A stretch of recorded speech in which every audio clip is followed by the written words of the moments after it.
माहेश्वरी युवा मंच के समस्त पदाधिकारियों, सदस्यगण, प्रिय विद्यार्थियों और हमारे सेवा भारती के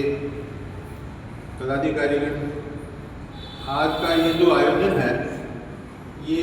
हमारे छात्रावास में घुमंतू वर्ग के विद्यार्थियों को गर्म वस्त्रों के वितरण के संबंध में किया गया है। सर्वप्रथम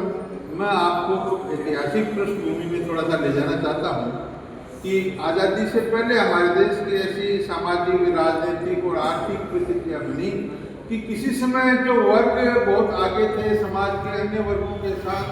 कदम से कदम मिलाकर चलते थे, उस काल में वो पिछड़ गए और इतने अधिक पिछड़ गए कि न उनके घर बार रहा, न करने के लिए कोई स्थायी काम रहा, बेघर हो गए वो। और आज़ादी के पश्चात भी वैसी व्यवस्था रही। ऐसी स्थिति में उन वर्गों को समाज की मुख्य धारा में सम्मिलित करवाने के लिए संघ ने विशेष प्रयास प्रारंभ किए और उन्हीं प्रयासों के अंतर्गत ये सेवा भारती को चालू किया गया। ये उनकी बहुत बढ़िया सोच थी और उसके कारण पिछले 35 वर्षों से हमारे सीकर में भी सेवा भारती के कार्य चलाए जा रहे हैं। इसमें शिक्षा के संबंध में, स्वास्थ्य के संबंध में, स्वावलंबन के संबंध में और सामाजिक समरसता स्थापित करने के लिए अनेक प्रकल्प चलाए जाते हैं। सीकर में 27 सेवा बस्तियाँ हैं, कच्ची बस्तियाँ मुख्यतः हैं। केवल कच्ची बस्तियों में सेवा भारती के कार्य होते हैं। जो समाज के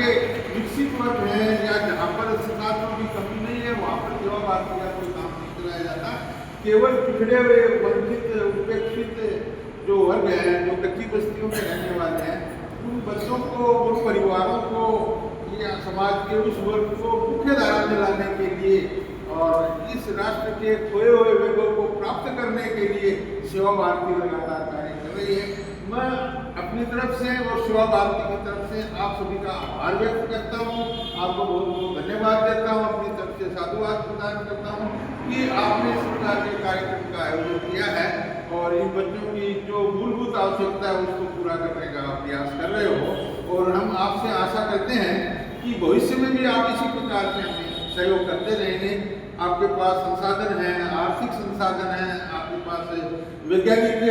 सोच भी है और ये यदि आप हमारी किसी एक बस्ती को जो आपके आस पड़ोस में हो या आपके लिए सुविधाजनक हो और उसको गोद ले लें और उसका सर्वांगीण विकास करने का कार्यक्रम यदि आप चलाएं, शिक्षा, स्वास्थ्य इत्यादि के रूप में, स्वावलंबन के रूप में, तो उसके लिए हम आपके बहुत ही आभारी हैं। हम ये चाहते हैं कि आप उस दिशा में भी सोचना प्रारंभ करो और एक बार आप जो सोचोगे और किसी बस्ती को गोद लेोगे